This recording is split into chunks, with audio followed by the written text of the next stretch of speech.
ये बताने की जरूरत नहीं है कि आज की तारीख में भारत का एक अभिन्न अंग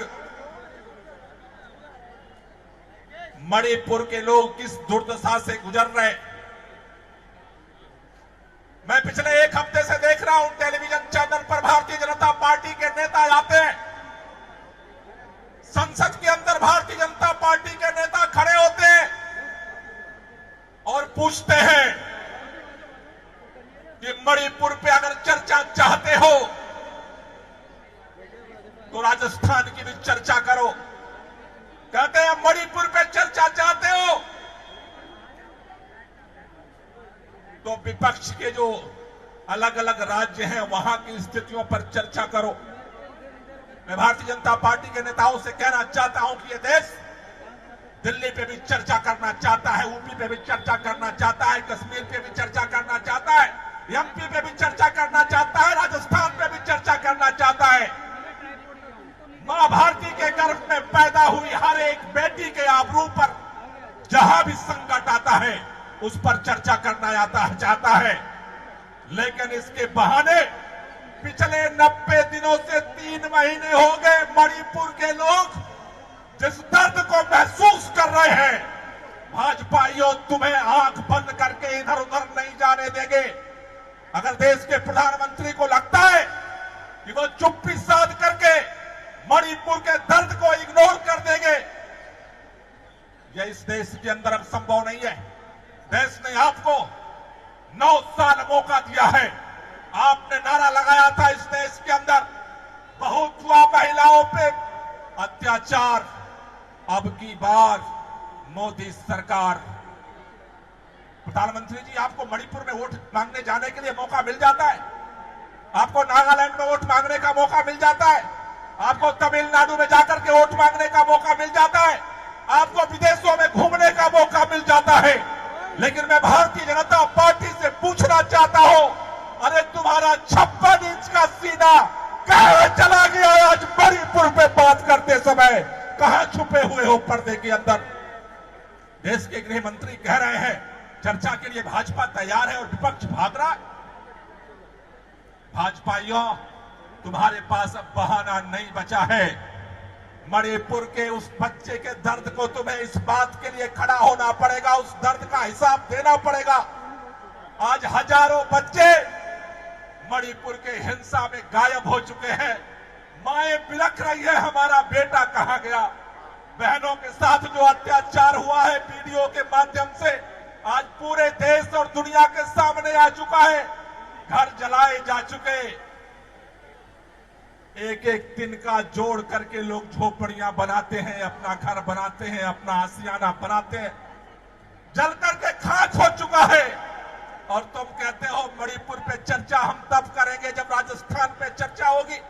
शर्म नहीं आती भारतीय जनता पार्टी के लोगों को? और अगर आप ये समझते हो कि सत्ता में बैठे हो, तुम्हारे पास ईडी है इसलिए विपक्ष लोगों की आवाज दबा देंगे, तुम्हारे पास सीबीआई है इसलिए देश की आवाज दबा देंगे। मैं कहना चाहता हूं, अंग्रेजों को भी यही लगता था कि उसके राज में सारी ताकत उसके पास है, लेकिन मां भारती के यही बेटे बेटियों के पूर्वज थे। जब अंग्रेजों का अहंकार अपने सर पे चढ़कर बोलने लगा, इसी भारत से आवाज उठे, अंग्रेजों भारत छोड़ो, और अंग्रेजों को भारत छोड़ करके जाना पड़ा।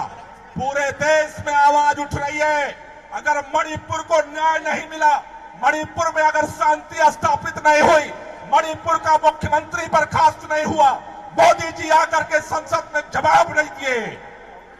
आज केवल जंतर मंतर पे हम इकट्ठा नहीं है, भारत के अंदर, इस पूरे देश के अंदर कोने कोने में आम आदमी पार्टी का कार्यकर्ता मणिपुर के हिंसा, मणिपुर के अंदर दर्दनाक घटनाएं, घिनौनी घटनाएं, सारी दरिंदगी के खिलाफ आज पूरे देश में आवाज उठ रही है। अगर मोदी जी या तो चुप्पी छोड़, या तो चुप्पी तोड़ो, और या फिर गद्दे बेच का अब समझौता होने के स्थिति में नहीं है भारत। आपको दर्द हो रहा है इंडिया से? भारत खड़ा होते ही 56 इंच के सीने में दर्द पैदा हो गया। कह रहे हैं इंडिया तो ईस्ट इंडिया कंपनी वाला इंडिया है, कह रहे हैं इंडिया तो इंडियन मुजाहिदीन वाला इंडिया है। अगर मणिपुर जैसे लोगों के सीने पर आपके सत्ता के संरक्षण में अगर लोगों के पेट पर लात मारा जाता रहेगा, अगर लोगों की आबरू पे लात मारा जाता रहेगा, यकीन मानो इस देश के लोगों की आह 2024 के चुनाव में इंडिया को जिताने जा रही है और मोदी को हराने जा रही है। इसलिए आपको डर लगता है। साथियों, मैं आपसे कहना चाहता हूं, आज पूरे देश भर में हम सब इकट्ठा हुए, इसी बात को लेकर इकट्ठा हुए कि अगर मणिपुर में दर्द है तो वो भारत का दर्द है, इंडिया का दर्द है। कश्मीर में अगर दर्द है किसी को तो भारत का, इंडिया का दर्द है। अगर तमिलनाडु में किसी को दर्द है तो वो भारत का दर्द है। भारत को अगर आगे बढ़ाना है तो भारत के हर बेटे बेटी के दर्द को अपने सीने में जब्त करके आगे बढ़ना पड़ेगा। हमें सबके लिए एक दूसरे के साथ खड़ा होना पड़ेगा और इसीलिए आपसे कहना चाहता हूं कि ये लड़ाई, ये आवाज हमें घर घर पहुंचानी है। आज की तारीख में इस आवाज को इस मंच के माध्यम से हम ये भी कहना चाहते हैं, आज का आवाज को संसद में उठाने के कारण हमारी पार्टी के राज्यसभा सांसद संजय सिंह को जिस तरह से निलंबित किया गया है, आज ये पूरा सदन, आज सड़क पर उतरे हुए सभी लोग इस बात की मांग करते हैं, संजय सिंह का निलंबन वापस लो। डरो मत, सदन में आओ। विपक्ष के सामने मणिपुर को शांत करने की क्या कार्य योजना है, सदन के सामने आकर के अपनी बात रखो। पार्लियामेंट का केवल उद्घाटन करने से पार्लियामेंट का मान सम्मान नहीं बढ़ता। पार्लियामेंट का मान सम्मान सत्ता पक्ष और विपक्ष की देश के प्रति जिम्मेदारियों के निर्वहन से पैदा होता है। मोदी जी, मैं आपसे कहना चाहता हूं, आज खोलो या कल मुंह तो खोलना पड़ेगा। मुंह खोले बगैर ये देश आपको नहीं छोड़ेगा। अगर आज आप चुप रहोगे 2024 में देश में जाकर के बोलने लायक नहीं बचोगे।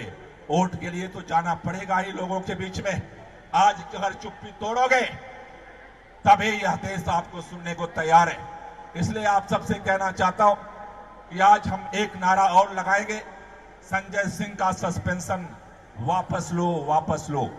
राज्यसभा सांसद संजय सिंह का सस्पेंशन वापस लो, वापस लो, वापस लो। संजय सिंह का सस्पेंशन वापस लो, वापस लो, वापस लो। लोकतंत्र की हत्या बंद करो, बंद करो, बंद करो। लोकतंत्र की हत्या बंद करो, बंद करो, बंद करो। मणिपुर में हिंसा बंद करो, बंद करो, बंद करो। मणिपुर में हिंसा बंद करो, बंद करो, बंद करो।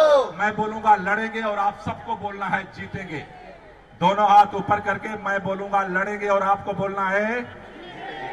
जो लोग इस लड़ाई में शामिल होने आए हैं, पूरी ताकत से आवाज पहुंचनी चाहिए। संसद परिसर में हम प्रवेश नहीं कर सकते, लेकिन हमारे पार्टी के सांसद, हमारे नेता संजय सिंह अकेले दम पर पूरी पार्लियामेंट के सामने इस मोदी की हुकूमत से लड़ रहे। हमें यहां से आवाज, उनको आज यहां आना था। हमारे राज्यसभा सांसद संदीप पाठक जी को आज यहां आना था, राघव चड्ढा जी को आज यहां आना था, लेकिन उन्होंने मोर्चा संभाला हुआ है, दिन रात वहां पे आंदोलनरत है। इसलिए उनकी आवाज, उनकी लड़ाई को मजबूत करने के लिए हमें नारा लगाना है, लड़ेंगे, जीतेंगे, लड़ेंगे, जीतेंगे, लड़ेंगे, जीतेंगे, लड़ेंगे, जीतेंगे, लड़ेंगे, जीतेंगे, लड़ेंगे। जीतेंगे। संजय सिंह संघर्ष करो, हम तुम्हारे साथ हैं। संदीप पाठक संघर्ष करो, हम तुम्हारे साथ हैं। राघव चड्ढा संघर्ष करो, हम तुम्हारे साथ हैं। लड़ेंगे, जीतेंगे, लड़ेंगे, जीतेंगे, लड़ेंगे। जीतेंगे। भारत